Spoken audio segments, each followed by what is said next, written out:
ಕೆಟ್ಟ ಸಹವಾಸದಿಂದ ನಿಮ್ಮವ್ರನ್ನ ರಕ್ಷಿಸ್ಕೊಳ್ಳೋದು ಹೆಂಗೆ, ಅವ್ರನ್ನ ದೂರ ಇಡೋದು ಹೆಂಗೆ? ಒಂದು ಮೂವಿ ನೋಡಿದಾಗ ಅಥವಾ ಈಗ ಬರ್ತಾರಂಥ ಒಂದು ಸೀರಿಯಲ್ಗಳನ್ನ ಮಕ್ಕಳು ನೋಡಿದಾಗ ಏನಾಗುತ್ತೆ ಅಂದರೆ ಅವ್ರ ಮೈಂಡ್ ಅದೇ ಥರನೇ ವರ್ಕ್ ಮಾಡೋಕ್ಕೆ ಶುರು ಮಾಡುತ್ತೆ. ನಿಜವಾದ ಮಕ್ಕಳಿಗೆ ಹಿಪ್ನೋಟೈಸರ್ದು ತಂದೆ ತಾಯಿನೇ. ಕರೆಕ್ಟ್. ನಮ್ಮವರೆಗೂ ಬರೋ ಅವಶ್ಯಕತೆನೇ ಇಲ್ಲ. ಒಂದು ಸಿನಿಮಾ ನೋಡಿದ ಮೇಲೆ ಅವ್ರು ಸಿಗರೇಟ್ ಸೇದೋದು ಕಲ್ಕೊಂಡು ನಾನು ನೋಡಿದ್ದೀನಿ, ಎಣ್ಣೆ ಹೊಡೆದು ಕಲ್ಕೊಂಡು ನಾನು ನೋಡಿದ್ದೀನಿ. ಫಸ್ಟ್ ದಿನ ಕುಡ್ಕೊಂಬಂದಾಗ ಹೇಳಬೇಕು, ನೀನು ಬರ್ತ್ಡೇ ಅಂತಾನೆ ಇನ್ನೊಂದು ಅಂತಾನೋ ನಿನಗೆ ಕುಡಿದಿದೆಯಾ, ಓಕೆ, ಇದು ಇಷ್ಟಕ್ಕೆ ಎಂಡ್ ಆಗಬೇಕು. ಅದಕ್ಕೂ ಬಗ್ಲಿಲ್ವಾ, ರೇಖಿ ಹಿಪ್ನೋಟೈಸನ್ನು ಅಪ್ಲೈ ಮಾಡಬೇಕು. ಹಿಪ್ನೋಟೈಸ್ ಅಂದರೆ ಹೇಳಿರೋ ಮಾತನ್ನೇ ಪದೇ ಪದೇ ಹೇಳೋದೇ ಹಿಪ್ನೋಟೈಸ್.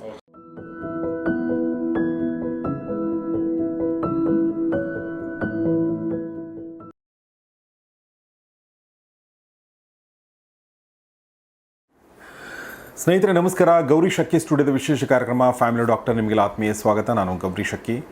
ಈ ಒಂದು ಫ್ಯಾಮಿಲಿ ಡಾಕ್ಟರ್ ಕಾರ್ಯಕ್ರಮದಲ್ಲಿ ನಮ್ಮೊಂದಿಗಿದ್ದಾರೆ ರೇಖಿ ಗ್ರ್ಯಾಂಡ್ ಮಾಸ್ಟರ್ ಮತ್ತು ಮಾಸ್ಟರ್ ಹಿಪ್ನೋಟೈಸರ್ ಡಾಕ್ಟರ್ ಭರಣಿ ರಾಜು ಅವರು. ಮೇಡಮ್ ಸ್ವಾಗತ. ನಮಸ್ಕಾರ ಕಾರ್ಯಕ್ರಮ. ನಾವು ಇದರಲ್ಲಿ ಈ ಒಂದು ಕಾರ್ಯಕ್ರಮದಲ್ಲಿ ಸಾಕಷ್ಟು ಸಮಸ್ಯೆಗಳ ಬಗ್ಗೆ ಮಾತಾಡ್ತೀವಿ ಮತ್ತು ಸಮಸ್ಯೆಗಳಿಗೆ ಪರಿಹಾರ ಕೊಡೋದ್ರ ಬಗ್ಗೆ ಮಾತಾಡ್ತೀವಿ.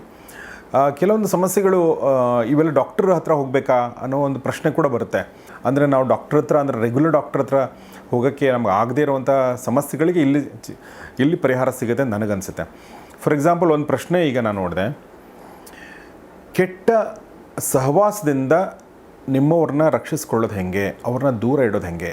ಕೆಟ್ಟ ಸಹವಾಸ ಅಂದರೆ ನಿಮ್ಗೆ ಗೊತ್ತು, ನೆಗೆಟಿವ್ ಇನ್ಫ್ಲುಯೆನ್ಸ್ಗಳು. ಫಾರ್ ಎಕ್ಸಾಂಪಲ್ ಈಗ 2-3 ಥರದ್ದಿರುತ್ತೆ. ಒಂದು, ಬುದ್ಧಿ ಇಲ್ಲದೆ ಇರುವಾಗ 13, 14, 15, 16, 17, 18, 19, 20 ಈ ವರ್ಷದಲ್ಲಿ ಮಕ್ಕಳಿಗೆ ಇನ್ನೂ ಬುದ್ಧಿ ಬೆಳೆದಿರಲ್ಲ. ಹೌದು. ಆವಾಗ ಒಂದು ಸಹವಾಸ, ಏನಾದರೂ ಕೆಟ್ಟ ಸಹವಾಸ ಸಿಕ್ಕರೆ ಮಕ್ಕಳು ಅದನ್ನೇ ಮಾಡ್ತಾರೆ. ಅದೇ ಥರ ಫಾರ್ ಎಕ್ಸಾಂಪಲ್ ಸಿಗರೇಟ್ಸ್ ಇರ್ಬೋದು, ಕುಡಿತಾ ಇರ್ಬೋದು, ಅಥವಾ ಬೇರೆ ಯಾವುದೇ ಇರ್ಬೋದು, ಅದನ್ನು ಮಾಡೋ ಸಾಧ್ಯತೆ ಇದೆ. ಅಥವಾ ರೌಡಿಸಮ್ ಸಹವಾಸ ಮಾಡೋವಂಥದ್ದು ಇರ್ಬೋದು, ಅದೆಲ್ಲವೂ ಸಾಧ್ಯತೆಗಳಿವೆ. ಇನ್ನೂ ತುಂಬ ದೊಡ್ಡವರಾದಮೇಲೆ, ಅಂದರೆ ಎಲ್ಲ ಬುದ್ಧಿ ಬಂದಿದೆ, ಮಕ್ಕಳಿದ್ದಾರೆ, ವೈಫ್ ಇದ್ದಾಳೆ, ಎಲ್ಲ ಇದ್ದರೂ ಕೂಡ ಅಂಥವರು ಕೂಡ ಕೆಲವೊಂದು ಸಲ ತಪ್ಪು ಮಾಡ್ತಿರ್ತಾರೆ, ತಪ್ಪು ಸಹವಾಸಗಳ ಕಡೆ ಅಟ್ರಾಕ್ಟ್ ಆಗ್ತಿರ್ತಾರೆ. ಅದು ಯಾಕೆ ಅಂತ ನನಗೆ ಗೊತ್ತಿಲ್ಲ. ಕೆಲವೊಬ್ಬರಿಗೆ ನಾನು ನೋಡಿದ್ದೀನಿ. ಫಾರ್ ಎಕ್ಸಾಂಪಲ್ ನನ್ನ ಫ್ರೆಂಡ್ ಒಬ್ಬ, ಅವನಿಗೆ ಈ ರೌಡಿಗಳನ್ನ ಕಂಡ್ರೆ ಒಂದೇನೋ ಅಟ್ರಾಕ್ಷನ್ನು, ಅವ್ರ ಕಡೆ ಹೋಗ್ತಿದ್ದ. ಆ ಒಂದು ಕ್ಲಾಸಲ್ಲಿ ಯಾರು ರೌಡಿಸಮ್ ಥರ ಇರ್ತಾರೆ ಅವ್ರ ಜೊತೆ ಅವನು ಸೇರ್ಕೋತಿದ್ದ ಮತ್ತು ನಮಗೂ ಕರಿತಿದ್ದ. ನಾವು ಒಂದು ಸಲ ಹೋಗಿ ವಾಪಸ್ ಬಂದ್ಬಿಡ್ತೀವಿ, ನಮಗೆ ಅದು ಆಗಲ್ಲ ಅಂತ ಗೊತ್ತು, ಇದು ಸರಿಯಾದಲ್ಲ ಅಂತ ನಮ್ಗೆ ಗೊತ್ತಿರ್ತಿತ್ತು. ಸೊ ಈ ಥರ ಈ ಒಂದು ಸಹವಾಸ ದೋಷ ಅನ್ನೋ ಮಾತೇ ಇದೆ. ಸಹವಾಸ ದೋಷದ ಸನ್ಯಾಸಿ ಕೆಟ್ಟ ಅಂತ ಒಂದು ಮಾತು ಕನ್ನಡದಲ್ಲಿದೆ. ಸೊ ಹೇಗೆ ಇದನ್ನು ರಕ್ಷಣೆ ಮಾಡ್ಕೊಳ್ಳೋದು, ರೇಖಿಯಲ್ಲಿ ಅಥವಾ ಸಂಮೋಹಿನಿಯಲ್ಲಿ ಹೇಗೆ ಇದಕ್ಕೆ ಪರಿಹಾರ ಇದೆ? ಸರ್, ಇಲ್ಲಿ ಮುಖ್ಯವಾಗಿ ಇದನ್ನು ನಾವು 3-4 ಟೈಪಲ್ಲಿ ಮಾಡ್ಬೋದು. ಒಂದನೇದು ಬಂದು ಮಕ್ಕಳು ಅಂತ ಬಂದಾಗ ಚಿಕ್ಕ ವಯಸ್ಸಿಂದ ಆ ಮಕ್ಕಳು ನಾವು ಬೆಳೆಸುವಂತಹ ವಾತಾವರಣ. ಈಗ ನಾವು ತುಂಬ ಏನು ಮಾಡ್ತಾಯಿದ್ದೀವಿ, ಮಕ್ಕಳನ್ನ ಟಿ ವಿಗೆ ಅಂತ ಅಡಿಕ್ಟ್ ಮಾಡಿಬಿಟ್ಟು ಅಥವಾ ಮೊಬೈಲ್ ಕೊಟ್ಟು ನಮ್ಮ ಕೆಲಸ ಎಲ್ಲ ನಾವು ಮಾಡ್ಕೊಳ್ತಾಯಿದ್ವಿ. ಇಲ್ಲಿ ಮಕ್ಕಳನ್ನ ನಾವು ನೋಡಿದಾಗ ಪ್ರತಿಯೊಂದು ಸಂದರ್ಭದಲ್ಲೂ ಅವ್ರಿಗೆ ನಾವು ಅದು ಹೀಗಲ್ಲ ಹೀಗೆ ಅಂತ ನಾವು ಹೇಳ್ತಾನೆ ಇರಬೇಕು. ಈಗ ಒಂದು ಮೂವಿ ನೋಡಿದಾಗ ಅಥವಾ ಈಗ ಬರ್ತಾರಂಥ ಒಂದು ಸೀರಿಯಲ್ಗಳನ್ನ ಮಕ್ಕಳು ನೋಡಿದಾಗ ಏನಾಗುತ್ತೆ ಅಂದರೆ ಅವ್ರ ಮೈಂಡ್ ಅದೇ ಥರನೇ ವರ್ಕ್ ಮಾಡೋಕ್ಕೆ ಶುರು ಮಾಡುತ್ತೆ. ನಮ್ಮಮ್ಮ ಕೂತ್ಕೊಂಡು ಇಷ್ಟು ಇಂಟ್ರೆಸ್ಟಾಗಿ ನೋಡ್ತಾ ಇದ್ದಾಳಲ್ಲ, ನಮ್ಮಪ್ಪ ಕೂತ್ಕೊಂಡು ಇಷ್ಟು ಇಂಟ್ರೆಸ್ಟಾಗಿ ನೋಡ್ತಾ ಇದ್ದಾರಲ್ಲ, ಹಾಗಿದ್ರೆ ಅದು ಒಳ್ಳೆಯದು ಅನ್ನೋ ಒಂದು ಫೀಲಿಂಗ್ ಮಕ್ಕಳಿಗೆ ಬರೋಕ್ಕೆ ಶುರುವಾಗುತ್ತೆ. ಈಗ ನಾವೆಲ್ಲ ಟೈಮಲ್ಲೂ ಮಕ್ಕಳು ಓದ್ಕೊಂಡು ಬರ್ಕೊಂಡೇ ಕೂತ್ಕೊತಾ ಇಲ್ಲ. ಫ್ರೀ ಇರೋ ಟೈಮಲ್ಲಿ ಟಿ ವಿ ನೋಡ್ತಾ ಇದ್ದಾರೆ, ಮೊಬೈಲ್ಗಳನ್ನ ನೋಡ್ತಾ ಇದ್ದಾರೆ. ಅದನ್ನು ನಾವು ಚಿಕ್ಕ ವಯಸ್ಸಿಂದನೇ ಮೇಯ್ನ್ ಅದನ್ನು ನಾವು ಕಂಟ್ರೋಲ್ ಮಾಡಬೇಕು.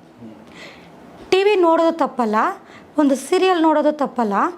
ಅದನ್ನು ನೋಡಾದಮೇಲೆ ಅದ್ರ ಬಗ್ಗೆ ವಿಮರ್ಶೆಯನ್ನು ಮಾಡಬೇಕು, ಮಕ್ಕಳ ಜೊತೆ ಡಿಸ್ಕಷನ್ ಮಾಡಬೇಕು. ಇವತ್ತು ನೋಡಿದಾಗ ಆ ಥರ ಆಯ್ತಲ್ವಾ, ಆ ಥರ ಆಗಿದ್ದಕ್ಕೆ ನೆಕ್ಸ್ಟ್ ಅವಳಿಗೆ ಏನು ಪನಿಷ್ ಆಗುತ್ತೆ, ಅದರಿಂದ ಅವಳು ಏನು ಅನುಭವಿಸ್ತಾಳೆ, ಅಥವಾ ಅವಳು ಆ ಥರ ಮಾಡಿದ್ದಕ್ಕೆ ಅಲ್ಲಿ ಸುತ್ತ ಇರುವಂತಹ ಜನ ಯಾವ ಥರ ಸಮಸ್ಯೆಗೆ ಒಳಗಾದರು, ಆ ಥರವಾಗಿ ಮಕ್ಕಳಿಗೆ ಫಸ್ಟು ಕೆಟ್ಟದನ್ನು ತೋರಿಸ್ಬೇಕು. ಕೆಟ್ಟದನ್ನು ನಾನು ಹೇಳ್ತಾ ಇರೋದು ಬೇರೆ ಬೇರೆ ಥರ ಕೆಟ್ಟದ್ದಲ್ಲ, ನಾವು ರೆಗ್ಯುಲರಾಗಿ ಡೈಲಿ ನೋಡುವಂಥದ್ದು ಮಕ್ಕಳ ಜೊತೆಯಲ್ಲಿ ಕುತ್ಕೊಂಡು ನೋಡಿದಾಗ ನಾವು ಮಕ್ಕಳಿಗೆ ಹೇಳ್ತಾ ಇರಬೇಕು. ನೋಡಿ, ನಮ್ಮ ಮಗಳಿಗೆ ಈಗ 9 ಇಯರ್ಸ್ ಏಜು, 8 ಆಗಿ ಈಗ 9 ಆಗಿದೆ, 9 ನಡೀತಾ ಇದೆ. ಅವಳಿಗೆ ನಾನು ಮನೇಲಿದ್ದರೆ ಪ್ರತಿ ಕ್ಷಣ ಅವಳು ಕುತ್ಕೊಳ್ಳೋದ್ರಿಂದ ನಿಂತ್ಕೊಳ್ಳೋದೇ ನಾನು ಹೇಳ್ತಾ ಇರ್ತೀನಿ. ಒಳ್ಳೆ ಮಾತಲ್ಲೇ, ಚಿನ್ನಿ ಹೀಗಲ್ಲ, ಹೀಗೆ ಕುತ್ಕೋ, ಅಥವಾ ಚಿನ್ನಿ ನೋಡಿ ಇದು ನಡೀತಾ ಇದೆಯಲ್ಲ, ಇದು ಹೀಗಲ್ಲ, ಹೀಗಿರಬೇಕಾಗಿತ್ತಿದು. ಪ್ರತಿಯೊಂದು ನಮ್ಮ ಮಗು ನಾವು ಒಂದು ಏಟ್ ಹಾಕಲ್ಲ, ಒಂದು ಮಾತು ಬೈಯೋದಿಲ್ಲ ನಾನಂತೂ. ಆದರೆ ಎಲ್ಲ ಇರಬೇಕಾದಂಥ ಒಳ್ಳೆ ಬುದ್ಧಿ ಎಲ್ಲ ಸಂಸ್ಕಾರ ನಮ್ಮ ಮಗುಲಿದೆ. ಯಾಕೆಂದರೆ ನಾವು ಹೇಳ್ಕೊಡ್ತಾ ಇರುವಂತಹ ವಿಧಾನ ಅದು, ಹಾಗೆ ತಿದ್ದುಬಿಡ್ಬೇಕು ಅದನ್ನು. ಈಗ ನಮ್ಮ ಕಣ್ಮುಂದೆ ಏನೋ ಒಂದು ಘಟನೆ ನಡೀತಾ, ಮಗುನ ಬಿಡಿ ಏನೀಗ ಅದರಿಂದ ಏನಾಯಿತು ಅಂತ ಬಿಡಬಾರ್ದು. ತಕ್ಷಣ ನಾವು ಮಗುಗೆ ಏನೋ ಒಂದು ನೋಡ್ತು, ಈಗ ಯಾರೋ ಬಂದು ನಮ್ಮ ಹತ್ರ ಜಗಳ ಮಾಡ್ಬಿಟ್ಟು ಹೋದ್ರು, ತಕ್ಷಣ ಜಗಳ ಮಾಡಿದ್ಮೇಲೆ ಮಗುಗೆ ನಾವು ಹೇಳಬೇಕು, ಈಗ ಅವ್ರು ಬಂದು ನಮ್ಮ ಹತ್ರ ಜಗಳ ಮಾಡಿದ್ರಲ್ಲ ಯಾಕೆ ಅಂತ ಗೊತ್ತಾ, ಅಥವಾ ನಮ್ಮ ಕಡೆಯಿಂದ ಇದು ತಪ್ಪಾಯಿತು ಅದಕ್ಕೆ ಅವ್ರು ಬಂದು ಜಗಳ ಮಾಡಿದ್ರು, ಅಥವಾ ನಮ್ಮದೇನೂ ತಪ್ಪಿಲ್ಲ, ಈ ಥರ ಬರೋವಂಥ ಚಾನ್ಸಸ್ ಇರುತ್ತೆ, ನೀವು ಹುಷಾರಾಗಿರಬೇಕು. ಈ ಥರ ಫಸ್ಟಿಂದನೇ ನಾವು, ಏಕೆಂದರೆ ಹಿಪ್ನೋಟೈಸ್ ಅಂದರೆ ಮಲಗಿಸ್ಬಿಟ್ಟೇ ಮಾಡೋವಂಥದ್ದಲ್ಲ. ಕರೆಕ್ಟ್. ನಾವು ಮೈಂಡನ್ನು ಯಾವ ರೀತಿ ನಾವು ನಮ್ಮಷ್ಟಕ್ಕೆ ನಾವೇ ಚೇಂಜ್ ಮಾಡ್ಕೊತಾ ಇರ್ತೀವೋ, ಅಥವಾ ನಮ್ಮ ಮೈಂಡನ್ನು ನಾವು ಕಂಟ್ರೋಲ್ ತೊಗೊತಾ ಇರ್ತೀವೋ, ಅಥವಾ ಮಕ್ಕಳ ಮೈಂಡನ್ನು ನಾವು ತಿದ್ದುತ್ತಾ ಇರ್ತೀವೋ, ಅದು ಸಹ ಒಂದು ಹಿಪ್ನೋಟೈಸೇ. ಎಕ್ಸಾಕ್ಟ್ಲಿ. ನಿಜವಾದ ಮಕ್ಕಳಿಗೆ ಹಿಪ್ನೋಟೈಸರ್ದು ತಂದೆ ತಾಯಿನೇ. ಕರೆಕ್ಟ್. ನಮ್ಮವರೆಗೂ ಬರೋ ಅವಶ್ಯಕತೆನೇ ಇಲ್ಲ. ಈಗಲಿಂದನೇ ಮಕ್ಕಳು ಪ್ರತಿಯೊಂದು ಕಾಯಿಲೆಯನ್ನು, ಪ್ರತಿಯೊಂದು ಸಮಸ್ಯೆಯನ್ನು ಮನೆಯಲ್ಲೇ ರೆಡಿ ಮಾಡ್ಬೋದು. ಆ ರೀತಿ ಪ್ರತಿಯೊಂದನ್ನು ನಾವು ತಪ್ಪಾಗಿದ್ದಾಗ ನಾವು ಎಲ್ಲವನ್ನು ಹೇಳ್ತಾ ಇದ್ರೆ ಅವ್ರ ಮೈಂಡ್ ಏನು ಮಾಡುತ್ತೆ ಅಂದರೆ ಪ್ರತಿಯೊಂದು ಟೈಮ್ಗೂ ಅದು ಒಳ್ಳೆಯದಾಗ ಕೆಟ್ಟದ ಅಂತ ಆಲೋಚನೆ ಮಾಡುತ್ತೆ ಮೈಂಡು. ಅದು ತುಂಬ ಮುಖ್ಯವಾಗಿರೋದು. ಇದು ದೊಡ್ಡವ್ರ ವಿಚಾರಕ್ಕೆ ಅಂತ ಬಂದಾಗ ಅಂದರೆ ಒಂದು 15 ಸಾರಿ ಡಿಸ್ಟರ್ಬ್ ಮಾಡ್ತಾ ಇದ್ದೀನಿ. ಮಕ್ಕಳ ಬಗ್ಗೆ ಹೇಳಿದಾಗ ನಂಗೆ ನೆನಪು ಬಂತು. ಮಕ್ಕಳು ತಪ್ಪು ಮಾಡಿದಾಗ ಕೆಲವೊಬ್ರು ಅಂತಾರೆ ಮಕ್ಕಳಲ್ವಾ ಅಂತಾರೆ. ಮಕ್ಕಳು ಅನ್ನೋದು ಹೌದು, ಅವ್ರು ತಪ್ಪು ಮಾಡೋದು ಸಹಜ, ಆದರೆ ತಪ್ಪು ಮಾಡೋದಕ್ಕೆ ನೀವು ತಿದ್ದೋದು ಕೂಡ ಅಷ್ಟೇ ಇಂಪಾರ್ಟೆಂಟ್ ಇರುತ್ತೆ. ಅದು ತುಂಬ ಇಂಪಾರ್ಟೆಂಟು. ಮಗು ಅದು ಮಾಡೋದು ಅದು ಮಾಡಲಿ, ಅದ್ರ ಪಾಡೋದು ಮಾಡಲಿ, ಮಾಡಿದ್ಮೇಲೆ ಹೇಳೋಣ ಹಿಂಗೆ ಮಾಡಬಾರ್ದಾಗಿತ್ತು ಚಿನ್ನ, ಇದರಿಂದ ಈ ಥರ ಆಯಿತು. ಹೌದು. ಏನೋ ಒಂದು ತಪ್ಪು ಶಬ್ದ ಬಳಸುತ್ತೆ, ಅಥವಾ ಸರಿಯಾದ ಶಬ್ದ ಬಳಸಲ್ಲ. ಕೆಲವೊಂದು ಸಲ ತಪ್ಪುಗಳು ಮಾತಾಡುತ್ತೆ, ಕೆಲವೊಂದು ಸಲ ಅಂದರೆ ಆ ಶಬ್ದನ ಸರಿಯಾದ ರೀತಿಯಲ್ಲಿ ಬಳಸಲ್ಲ. ಅವಾಗಲೂ ಕೂಡ ಮಕ್ಕಳಲ್ವಾ ಅಂತಂತಾರೆ ಕೆಲವೊಬ್ರು. ಇಲ್ಲ, ಮಕ್ಕಳೇ ಹೌದು. ಮಕ್ಕಳಿಗೆ ತಪ್ಪು ಮಾಡೋದು ಅವರ ಒಂದು ಹಕ್ಕು ಅಂತ ಅನ್ಕೊಳ್ಬೇಕಾದ್ರೆ, ಆದರೆ ತಿದ್ದೋದು ನಮ್ಮ ಕರ್ತವ್ಯ. ಸಿಂಪಲ್ಲು. ಈ ನೋಡಿ, ಇವಾಗ ನಾವು ತಿಂದು ಊಟ ತಟ್ಟೆ ಇಟ್ಟಿರ್ತೀವಿ, ಪಕ್ಕದಲ್ಲಿ ಒಂದು ಚಮ್ ನೀರು ಇಟ್ಟಿರ್ತೀವಿ ಅಂದ್ಕೊಳ್ಳಿ. ಈಗ ಹೆಣ್ಮಗು ಅದು 9 ವರ್ಷನೋ 8 ವರ್ಷನೋ ಸೆಕೆಂಡ್ರಿ, ಅದು ಆ ತಟ್ಟೆನ ಒಂದು ಕೈಲಿ ಚೊಂಬ ಒಂದು ಕೈಲಿ ಎತ್ಕೊಂಡು ಹೋದಾಗ ಬೀಳಿಸುತ್ತೆ. ಅದು ನಮಗೂ ಗೊತ್ತು. ಬಿದ್ದಾಗ ಅದಕ್ಕೆ ಪಕ್ಕ ಗೊತ್ತಾಗುತ್ತೆ. ಯಾವುದೇ ಒಂದು ಮಗುಗೆ ಪ್ರಾಕ್ಟಿಕಲ್ ತುಂಬ ಇಂಪಾರ್ಟೆಂಟ್. ಯಾಕೆಂತಂದರೆ ಆ ಘಟನೆ ನಡೆಯೋಕ್ಕೆ ಮುಂಚೆ ಹೇಳಿದ್ರೆ ಅದು ಅಷ್ಟು ಅರ್ಥ ಆಗಲ್ಲ. ನಾವು ಹೇಳ್ತಿದ್ವಲ್ಲ, ಮಗು ಅದಕ್ಕೆ ಅರ್ಥ ಆಗಲ್ಲ. ಅದು ಬೀಳಿಸಿದಾಗ ನಾವು ಹೇಳಬೇಕು, ನೋಡು ಎರಡೂ ಒಂದೇ ಸಲ ಎತ್ಕೊಂಡಾಗ ಈ ಥರ ಬೀಳಿಸ್ತೀಯಾ, ಒಂದೊಂದಾಗಿ ತಗೊಂಡೋಗಿ ಇಡಬೇಕು ಅಂದಾಗ ಅದು ನಾಳೆ ಏನು ಮಾಡುತ್ತೆ, ತುಂಬ ವ್ಯಾಲ್ಯೂಬಲ್ ವಸ್ತುಗಳನ್ನು ನಾವೇನಾದರೂ ಈಗ ಮೊಬೈಲು ತುಂಬ ಏನಾದರೂ ಇದೇನೋ ಓಕೆ ಗಾಜಿನ ಲೋಟ ಆ ಥರ ಇದ್ದಾಗ ಅವಾಗ ಅದು ಯೋಚನೆ ಮಾಡುತ್ತೆ, ಇದು ಒಂದೊಂದೇ ನೀಟಾಗಿ ತಗೊಂಡೋಗಿ ಇಡಬೇಕು. ಅಂದರೆ ನಾವು ಮಕ್ಕಳನ್ನು ಅವರು ತೀಟೆ ಮಾಡೋಕ್ಕೆ ಅಥವಾ ಅವರು ತಪ್ಪು ಮಾಡೋಕ್ಕೆ ಅವ್ರ ಪಾಡಿಗೆ ಅವ್ರನ್ನ ಬಿಟ್ಟರೂ ಸಹ ನೆಕ್ಸ್ಟ್ ನಾವು ಹೇಳಿದಾಗ ಅರ್ಥ. ಈಗ ಸೈಕಲ್ ತುಳಿವ, ಸೈಕಲ್ ಹಿಂಗೆ ಹೋಗ್ಬೇಡವೋ, ಫಾಸ್ಟಾಗಿ ಹೋಗ್ಬೇಡವೋ, ಬಿದ್ದೋಗ್ತೀಯ ಅಂತ 100 ಸತಿ ಹೇಳಿ ಅದು ಕೇಳಲ್ಲ. ಅವ್ರೊಂದು ಸತಿ ಬಿದ್ದುಬಿಟ್ಟು ಕಾಲೇಟ್ ಮಾಡ್ಕೊಂಡು ಒಂದು ವಾರ ಮಲಗಲಿ ಕೇಳ್ತಾರೆ. ಯಾಕೆಂದರೆ ಸಬ್ಕಾನ್ಷಿಯಸ್ ಮೈಂಡ್ ಹಾಗೇ. ಅದಕ್ಕೆ ಒಳ್ಳೇದಾಗಲಿ ಕೆಟ್ಟದಾಗಲಿ ಅದ ಮೇಲೆ ಪ್ರಭಾವ ಬೀರ್ತಾ ಇರಬೇಕು. ಅದಕ್ಕೆ ಪದೇ ಹೇಳೋದೇ ಹಿಪ್ನೋಟೈಸ್, ಬೇರೆ ಇನ್ನೇನೂ ಅಲ್ಲ. ಹಿಪ್ನೋಟೈಸ್ ಅಂದರೆ ಹೇಳಿರೋ ಮಾತನ್ನೇ ಪದೇ ಹೇಳೋದೇ ಹಿಪ್ನೋಟೈಸ್. ಅಥವಾ ಯೋಚನೆ ಮಾಡಿದಿನ ಮತ್ತೆ ಯೋಚನೆ ಮಾಡಿ ಮೆಲುಕಾಕೋದೇ ಹಿಪ್ನೋಟೈಸ್. ಅಂದರೆ ನಾವು ಒಳ್ಳೆ ರೀತಿಲಿ ಹಿಪ್ನೋಟೈಸ್ ಮಾಡಿ ಒಳ್ಳೆ ವಿಷಯನ ಮೈಂಡ್ಗೆ ಹಾಕಿ ರೆಕಾರ್ಡ್ ಮಾಡಿ ಕೊಡೋದು ಅದಕ್ಕೋಸ್ಕರ. ಆ ಥರ ಆಯಿತು. ಈಗ ಒಂದು 15 ವರ್ಷ, ಒಂದು 17-18 ವರ್ಷಕ್ಕೆ ಹೋದಾಗ ಅದು 14 ವರ್ಷದಿಂದನೇ ಆಲ್ಮೋಸ್ಟ್ ಹಾರ್ಮೋನ್ಸು ಬೇಕಾದಷ್ಟು ಏರುಪೇರು ಆಗ್ತಾ ಇರುತ್ತೆ. ಅದು ನಮ್ಮ ದೇಹದಲ್ಲೇ ಮಕ್ಕಳಿಗೆ ಬೇರೆ ಕಡೆ ಗಮನಗಳು ಹರಿತಾ ಇರುತ್ತೆ, ಬೇರೆ ಕಡೆ ಗಮನ ಹೋಗ್ತಾ ಇರುತ್ತೆ. ನಿಜವಾಗ್ಲೂ ಈಗ ಮುಖ್ಯವಾಗಿ ಈ ಒಂದು ಚಾನಲ್ ನೋಡಿ ಜನ ಎಷ್ಟು ಚೇಂಜ್ ಆಗಿದ್ದಾರೆ ಅಂದರೆ, ಮೊದಲು ನಾವು ಎಲ್ಲ ಕಡೆ ನಾವು 1 ಮಿನಿಟ್ ಹ್ಯಾಡು ಆ ಥರ ಎಲ್ಲ ನಾನು ಮೊದಲು ಕೊಡ್ತಾ ಇದ್ದಾಗ ನೋಡ್ತಾಯಿದ್ರು ಒಂದೇ ಮತ್ತೆ ನಮ್ಗೆ ಈ ಥರ ಕಾಯಿಲೆ ಇದೆ, ಕ್ಲಿಯರ್ ಮಾಡಿಕೊಡಿ, ನೀವು ರೇಖೆ ಹೇಳ್ಕೊಡ್ತೀರೋ ನೀವು ಇನ್ನೊಂದು ಮಾಡ್ತೀರೋ, ಅದನ್ನು ಯಾರೂ ಕೇಳ್ತಾ ಇರಲಿಲ್ಲ. ಬಟ್ ಹೀಗಾಗಲ್ಲ. ಅವ್ರಿಗಿನ್ನೂ ಪ್ರಾಬ್ಲಮ್ ಲೈಟ್ ಒಂದು 10% ಗೊತ್ತಾಗ್ತದಂಗೆ ನಾನು ಕಾಲ್ ಮಾಡ್ತಾ ಇದ್ದಾರೆ, ಈ ಥರ ಪ್ರಾಬ್ಲಮ್ ಇದೆ ಮೇಡಮ್, ಅದು ಹೆಚ್ಚಾಗ್ದಂಗೆ ನಾವೇನು ಮಾಡ್ಕೋಬೇಕು, ನಾವು ಯಾವ ರೀತಿ ನಾವು ನಿಮ್ಮ ಹತ್ರ ಬಂದು ಕಾಂಟ್ಯಾಕ್ಟ್ ಮಾಡಬೇಕು ಅನ್ನೋ ಮಟ್ಟಕ್ಕೆ ಈ ಚಾನಲಿಂದ ಜನ ಮೈಂಡ್ ಬೆಳವಣಿಗೆ ಆಗ್ತಾಯಿದೆ. ಅದರಿಂದ ನಂಗೆ ತುಂಬ ಖುಷಿ ಆಗ್ತಾಯಿದೆ. ಆಮೇಲೆ ಈ ಮಕ್ಳು ಏನು ಮಾಡ್ತಾರೆ ಅಂದರೆ ಗೊತ್ತಿಲ್ಲದೇ ಮಾಡೋಕ್ಕೆ ಶುರು ಮಾಡ್ತಾರೆ. ಅಂದರೆ ತಮಗೆ ಗೊತ್ತಿಲ್ಲದೇ ಫ್ರೆಂಡ್ ಜೊತೆ ಸೇರೋದು, ಅವರಲ್ಲಿ ಡ್ರಿಂಕ್ಸ್ ಮಾಡ್ತಾಯಿದ್ರೆ ಇವರು ಅದನ್ನು ನೋಡಿ ಮಾಡೋದು, ಅಥವಾ ಯಾರೋ ಸಿಗರೇಟ್ ಸೇರ್ತಾಯಿದ್ರೆ ಇವ್ರಿಗಿರಲ್ಲ ಆಲೋಚನೆ, ಅವ್ರು ಸೇದೋದು ನೋಡಿ ಏನು ಮಾಡ್ತಾರೆ ಇವ್ರ ಮೈಂಡು, ನಾನು ಸೇದಬೇಕು ಅಂತ ಆಲೋಚನೆ ಹೋಗುತ್ತೆ. ಅದಕ್ಕೂ ಮೊದಲು ಮಕ್ಕಳ ಮುಂದೆ ದೊಡ್ಡವ್ರು ಮಾಡೋ ತಪ್ಪುಗಳನ್ನ ಫಸ್ಟ್ ಕಂಟ್ರೋಲ್ ಮಾಡಬೇಕು. ಈಗ ಒಂದು ಮಗುಗೆ ನಾವು ಒಂದು ವಿದ್ಯೆ ಕಲಿಸ್ಬೇಕಂದ್ರೆ ಅದ್ರಲ್ಲಿ ನಾವು ಕರೆಕ್ಟಾಗಿರಬೇಕು. ನಾವು ಹೆಂಗಂದ್ರೆ ಹಂಗೆ ಕೂತ್ಕೊಂಡು, ನಾವು ಹೆಂಗಂದ್ರೆ ಹಂಗೆ ನಿಂತ್ಕೊಂಡು, ನಾವು ಹೆಂಗಂದ್ರೆ ಹಂಗೆ ತಿನ್ಕೊಂಡು, ಹೆಂಗಂಗೆ ಇದು ಮಗುಗೆ ಏನು ಹೇಳ್ಕೊಡ್ತೀವಿ, ನಾವೇ ತಿನ್ನೋವಾಗ ಅಲಚ ಪಚ ಅಂತ ತಿನ್ಕೊಂಡು ನೀರು ಕುಡ್ಕೊಂಡು ನಾವು ಹತ್ರ ಅಸಹ್ಯವಾಗಿ ತಿಂತಾಯಿದ್ರೆ ಆ ಮಗು ಏನು ಕಲಿಯುತ್ತೆ? ಅದು ಇದೆಲ್ಲ ಹಿಪ್ನೋಟೈಸೇನೆ. ನಮ್ಮ ಮೈಂಡಿಗೆ ಏನೇನು ಸಜೆಷನನ್ನು ಕೊಡ್ತೀವೋ ಇದೆಲ್ಲ ಹಿಪ್ನೋಟೈಸೇನೆ, ಬೇರೆ ಇದೆಲ್ಲ ಏನೂ ಅಲ್ಲ. ಇದೆಲ್ಲವೂ ಹಿಪ್ನೋಟೈಸೇ. ಆ ಮಕ್ಕಳಿಗೆ ಫಸ್ಟೇ ಆ ವಾತಾವರಣದಲ್ಲಿ ನಾವು ಹತ್ರ ಇದು ಮಾಡ್ತಾ ಇರಬೇಕು. ಈಗ ಒಂದು ಮೂವಿ ನೋಡಿ ಸಿಗರೇಟ್ ಕುಡಿತಾ ಇರ್ತಾರ, ನೆಕ್ಸ್ಟ್ ಹೇಳಬೇಕು ರಾಜ್ಕುಮಾರ್ ಮೂವಿ ನೋಡಿ ನೀನು, ಆ ಟೈಮಲ್ಲಿ ರಾಜ್ಕುಮಾರ್ ಒಂದು ಫಿಲಮಲ್ಲಿ ಸಿಗರೇಟ್ ಕುಡಿದಾರ ಅಂತ ನೋಡು, ರಾಜ್ಕುಮಾರ್ ಅವರು ಒಂದು ಫಿಲಮಲ್ಲಿ ಅದು ಡ್ರಿಂಕ್ಸ್ ಮಾಡಿದಾರ ಅಂತ ನೋಡು, ಅಥವಾ ರಾಜ್ಕುಮಾರ್ ಒಂದು ಫಿಲಮಲ್ಲಿ ಏನೋ ತಪ್ಪು ಮಾಡಿದಾರ ಅಂತ ನೋಡು.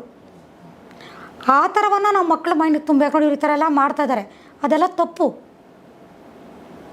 ಅದು ಮೂವಿ ನೋಡೋಕ್ಕಷ್ಟೇ ಚೆನ್ನಾಗಿರುತ್ತೆ ಅಷ್ಟೇ, ನಿಜ ಜೀವನದಲ್ಲಿ ಅದು ಚೆನ್ನಾಗಿರಲ್ಲ. ಅದೇ ನಾವು ಅಲ್ಲಿಂದಲ್ಲಿಗೆ ಅವ್ರಿಗೆ ಅರ್ಥ ಹೇಳ್ಬಿಡ್ಬೇಕು ನಾವು. ಮತ್ತು ಕೆಟ್ಟವ್ರ ಸಹವಾಸ ಮಾಡೋದು. ಈಗ ಮದುವೆ ಆಗಿರೋ ವ್ಯಕ್ತಿಗಳು ಅಷ್ಟೇ. ಈಗ ಇವರು ಎಲ್ಲ ಕರೆಕ್ಟಾಗಿ ಇರ್ತಾರೆ, ಯಾರೋ ಫ್ರೆಂಡ್ಸು ಡ್ರಿಂಕ್ಸ್ ಮಾಡೋಣ ಬಂದರೆ ಅವ್ರ ಜೊತೆ ಹೋಗೋದು, ಡ್ರಿಂಕ್ಸ್ ಮಾಡೋದು, ಒಂದು ದಿನ ಏನೋ ಜಾಲಿಗೆ ಅಂತಾಗಿದ್ದು ಬರ್ತಾ ಬರ್ತಾ ಬರ್ತಾ ಅದೇ ಕಂಟಿನ್ಯೂ ಆಗೋದು. ಅಂದರೆ ನಮ್ಮ ಸಬ್ಕಾನ್ಷಿಯಸ್ ಮೈಂಡು ಇದೇನೋ ಇವತ್ತು ಅವನಿಗೆ ಏನೋ ಅವನಿಗೆ ಪ್ರಮೋಷನ್ ಸಿಕ್ತು, ಇವತ್ತು ಅವ್ನು ಪಾರ್ಟಿ ಕೊಡಿಸೋದಾನೆ, ಇಲ್ಲ ಒಂದು ಬರ್ತ್ಡೇ ಇದೆ ಪಾರ್ಟಿ ಕೊಡಿಸೋದಾನೆ, ಅದು ಇವತ್ತಿಗೆ ಲಾಸ್ಟ್ ಮಾಡಬೇಕು ಅಂತ ನಮ್ಮ ಸಬ್ಕಾನ್ಷಿಯಸ್ ಮೈಂಡು ಡಿಸೈಡ್ ಮಾಡಿದ್ರೆ ಓಕೆ. ಅದನ್ನು ನಾವು ನೆಗೆಟಿವ್ ಆಗಿ ತೊಗೊಂಡು ಇವತ್ತು ಕುಡಿದ್ವಿ ಚೆನ್ನಾಗಿತ್ತು, ಮನೆಗೆ ಹೋಗಿ ಹೆಂಡತಿ ಏನಂದಿಲ್ಲ, ಇನ್ನೊಂದು ವಾರ ಬಿಟ್ಟು ಕುಡ್ಕೊಂಡು ಹೋಗೋದು, ಮತ್ತು ನೆಕ್ಸ್ಟ್ ವಾರ ಬಿಟ್ಟು ಕುಡ್ದು ಅನ್ನೋದು ವಾರದಲ್ಲಿ 2 ಸಲ ಕುಡ್ಕೊಂಡು ಬರೋದು. ಈ ಥರ ಎಲ್ಲ ಆದಾಗ ಏನಾಗುತ್ತೆ ಅಂದರೆ ಪ್ರಾಬ್ಲಮ್ಸು ಜಾಸ್ತಿ ಆಗುತ್ತೆ. ಇದನ್ನು ಮಾತಲ್ಲೇ ನಾವು ಹೇಳಿ ನೋಡಬೇಕು.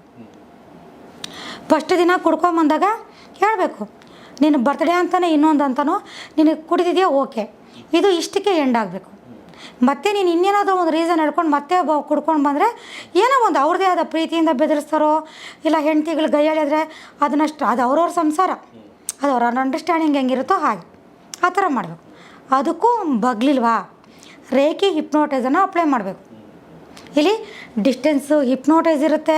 ಯಾಕೆಂದರೆ ಡ್ರಿಂಕ್ಸ್ ಮಾಡಿ ಅವ್ರು ಕೆಟ್ಟ ಸವಾಸದಲ್ಲಿರೋರನ್ನ ಈ ಥರ ಮೇಡಮ್ ಹತ್ರ ಬಾ ನೀನು ಕರ್ಕೊಂಡೋಗಿ ಕ್ಲಿಯರ್ ಮಾಡಿಸ್ತೀನಿ ಅಂದರೆ 100ಕ್ಕೆ ಒಂದು 50 ಜನ ಬರ್ಬೋದು, 50 ಜನ ಬರದೇ ಇರಬಹುದು. ಕರೆಕ್ಟ್.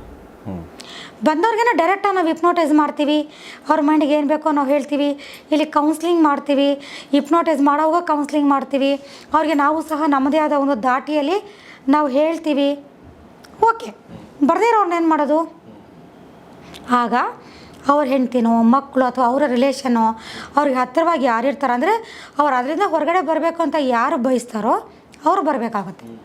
ಅವ್ರು ಬಂದು ಅವ್ರು ಹಿಪ್ನೋಟೈಸನ್ನು ಒಂದು ವೇಳೆ ಹಿಪ್ನೋಟೈಸ್ ಸ್ಟೇಜ್ಗೆ ಹೋದರೆ ಅವ್ರದ್ದು ನೆಗೆಟಿವ್ಸ್ ಇದೆಯಾ, ಇಲ್ಲ ಪೂರ್ವ ಜನ್ಮದಲ್ಲಿ ಈ ಥರ ಪ್ರಾಬ್ಲಮ್ಸ್ ಇತ್ತಾ, ಅಥವಾ ಅವ್ರಿಗೆ ಇನ್ನೇನಾದ್ರೂ ಬೇರೆ ಮೈಂಡು ಅಪ್ಸೆಟ್ ಮಾಡ್ಕೊಂಡು ಡ್ರಿಂಕ್ಸ್ ಮಾಡ್ತಾಯಿದ್ದಾರಾ ಏನು ಅಂತ ನೋಡ್ಬೋದು, ಗೊತ್ತಾಗುತ್ತೆ. ಒಂದು ವೇಳೆ ಅವ್ರು ಹೋಗಲಿಲ್ಲ, ಸಪೋಸ್ ಗೊತ್ತಾಗಲಿಲ್ಲ ಅಂದಾಗ ಅವ್ರಿಗೆ ಹಿಪ್ನೋಟೈಸೆಲ್ಲ ನಾವು ಹೇಳ್ಕೊಡ್ತೀವಿ. ಈ ಥರ ನೀವು ಅವ್ರಿಗೆ ಹಿಪ್ನೋಟೈಸನ್ನು ಮಾಡಬೇಕು. ಮೈಂಡ್ ಟು ಮೈಂಡ್ ಕಮ್ಯುನಿಕೇಷನಲ್ಲಿ ಅವ್ರ ಮೈಂಡನ್ನು ನೀವು ಈ ಥರ ಹ್ಯಾಂಡ್ ಓವರ್ ಮಾಡ್ಕೋಬೇಕು. ಮಿರರ್ ಟೆಕ್ನಿಕಲಿ ಕೆಟ್ಟ ಜನರ ಸವಾಸಕ್ಕೆ ಹೋಗದೇ ಇರೋ ಥರ ಈ ಥರ ಮಿರರ್ ಟೆಕ್ನಿಕಲಿ ಕಟ್ ಹಾಕಬೇಕು. ಕೆಟ್ಟ ಜನರ ಸಹವಾಸ ಮಾಡ್ದಂಗೆ ಪಿರಮಿಡಲ್ಲಿ ಈ ಥರ ಅವ್ರನ್ನ ಲಾಕ್ ಮಾಡಬೇಕು. ಪಿರಮಿಡ್ ಲಾಕಲ್ಲಿ 24 hours ಅವ್ರ ಮೈಂಡ್ಗೆ ಪಾಸಿಟಿವ್ ಎನರ್ಜಿ ಹರಿಯೋ ಥರ ಈ ಥರ ನೀವು ಪಿರಮಿಡ್ ಹೀಲಿಂಗನ್ನು ಮಾಡಬೇಕು. ಲಾಕ್ ಮಾಡೋದು ಹೇಗೆ ಪ್ರತಿಯೊಂದನ್ನು ನಾವು ಹೇಳ್ಕೊಡ್ತೀವಿ. ಆಗ ಅವ್ರಿಗೆ ಹೇಳೋ ಅವಶ್ಯಕತೆ ಇಲ್ಲ, ನಾನು ಹಿಂಗೆ ರೇಖಿ ಮಾಡ್ತಾಯಿದ್ದೀನಿ, ನಿಂಗೆ ಹಿಪ್ನೋಟೈಸ್ ಮಾಡ್ತಾಯಿದ್ದೀನಿ ಹೇಳೋ ಅವಶ್ಯಕತೆ ಇರೋದಿಲ್ಲ. ಇವ್ರ ಪಾಡಿಗೆ ಇವ್ರು ಮಾಡ್ತಾಯಿದ್ರೆ ಅದ್ರ ಪಾಡ್ಗೆ ಅದು ಸರಿ ಹೋಗ್ತಾ ಇರುತ್ತೆ. ಇಲ್ಲಿ ಎಷ್ಟೋ ರಿಸಲ್ಟ್ಗಳು ನಾನು ಪ್ರತಿಯೊಂದನ್ನು ನಾನು ರೆಕಾರ್ಡ್ ಮಾಡಿ ಇಟ್ಕೊಂಡಿದ್ದೀನಿ. ಅದನ್ನೆಲ್ಲ ಆಡೇ ನಿಮ್ಗೆ ಅವತ್ತೊಂದು ಅವತ್ತು ಕಳಿಸ್ತಾ ಇರ್ತೀನಿ. ನೀವು ಒಂದೊಂದು ಓದ್ತೀರಾ, ಒಂದೊಂದು ನೋಡ್ತೀರಾ, ಒಂದೊಂದು ನೋಡ್ತಾ ಇಲ್ಲ. ಪಾಪ ನಿಮಗೆ ಬ್ಯುಸಿ. ಯಾಕೆ ನಾನು ಕಳಿಸ್ತೀನಿ ಅಂದರೆ ನಿಮಗೆ ಗಣಪತಿ ಇಬ್ಬರಿಗೆ ನಾನು ಕಳಿಸ್ಕೊಡೋದು. ಯಾಕಂದರೆ ನಿಮ್ಮದು ದೊಡ್ಡ ಚಾನಲ್ಗಳು, ಅಂದರೆ ನೀವಂದರೆ ನಂಬಿಕೆ ಅನ್ನೋ ಥರ ಜನ ನಿಮ್ಮನ್ನು ನಂಬಿದ್ದಾರೆ. ನೀವಂದ್ರೇ ಒಂದು ನಂಬಿಕೆ ಅಂತ ನಿಮ್ಮನ್ನು ನಂಬಿದ್ದಾರೆ. ಈಗ ನೀವು ನಮ್ಮಂಥರ ಇಂಟರ್ವ್ಯೂ ಮಾಡಿ ಇಲ್ಲಿ ಪರಿಚಯ ಮಾಡಿಸಿದಾಗ ಅದು ರಿಸಲ್ಟ್ಗಳು ಬಂದಿಲ್ಲ ಅಂದರೆ ಏನಾಗುತ್ತೆ ಅಂದರೆ ಹೌದು ನಿಮ್ಮ ಮೇಲೆ ಕೆಟ್ಟ ಅಭಿಪ್ರಾಯ ಬರುತ್ತೆ, ನಿಮಗೆ ನಮ್ಮ ಮೇಲೆ ಬರುತ್ತೆ. ಹೌದು ಹೌದು ರಿಸಲ್ಟ್ಗಳನ್ನ ನಾವು ನಿಮ್ಗೆ ಶೇರ್ ಮಾಡಿದಾಗ ಏನಾಗುತ್ತೆ ಅಂದರೆ ರಿಸಲ್ಟ್ ಬರ್ತಾ ಇದೆ, ಅವರಾಗಿ ಅವ್ರ ರಿಸಲ್ಟ್ಗಳು ಕಳ್ಕೊಳ್ಳೋರು ತುಂಬ ಜನ ಇದೆ. ಅದಕ್ಕೆ ಯಾರೂ ಏನೂ ಮಾಡೋಕ್ಕಾಗಲ್ಲ. ಕೊಟ್ಟಿರೋ ಅವಕಾಶವನ್ನು ಉಪಯೋಗಿಸ್ಕೊಳ್ಳಿರೋರನ್ನ ಏನೂ ಮಾಡೋಕ್ಕಾಗಲ್ಲ. ಉಪಯೋಗಿಸ್ಕೊಂಡಿರೋರಂತೂ 100% ಹೊರಗಡೆ ಅಂತೂ ಈ ಸಮಸ್ಯೆ ದೊಡ್ಡದಲ್ವೇ ಅಲ್ಲ. ಖಂಡಿತ ಇದನ್ನು ನಾವು ಕ್ಲಿಯರ್ ಮಾಡ್ಬೋದು. ನಾವು ಎಲ್ಲ ವಯೋಮಾನದ ಅಂದರೆ ಮಕ್ಕಳು ಮತ್ತು ಹದಿಹರೆಯ ಮತ್ತು ದೊಡ್ಡವರು 3 ಜನರ ಬಗ್ಗೆ ಮೇಡಮ್ ಮಾತಾಡಿದರು.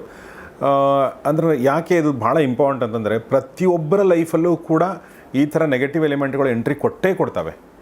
ಯಾರು ಕೊಡಲಿಲ್ಲ ಅಂದರೆ ಒಂದು ಸಿನಿಮಾ ಆದರೂ ನಮಗೆ ಎಂಟ್ರಿ ಕೊಡುತ್ತೆ. ನಾನು ನೋಡಿದ್ದೀನಿ, ಒಬ್ಬರು ಒಂದು ಸಿನಿಮಾ ನೋಡಿದ ಮೇಲೆ ಅವ್ರು ಸಿಗರೇಟ್ ಸೇದೋದು ಕಲ್ಕೊಂಡದ್ದು ನಾನು ನೋಡಿದ್ದೀನಿ, ಎಣ್ಣೆ ಹೊಡೆದು ಕಲ್ಕೊಂಡದ್ದು ನಾನು ನೋಡಿದ್ದೀನಿ. ಸೊ ಹಾಗೆ ನೀವು ಆ ಥರ ಏನೂ ಪ್ರಭಾವ ಆಗಬಾರ್ದು ಅಂದರೆ ನೀವು ಒಂದು ಹಿಮಾಲಯಕ್ಕೆ ಹೋಗಬೇಕು, ಇಲ್ಲಾಂದರೆ ನೀವು ಒಂದು ರೂಮಲ್ಲಿ ಕೂತ್ಕೋಬೇಕಾಗತ್ತೆ.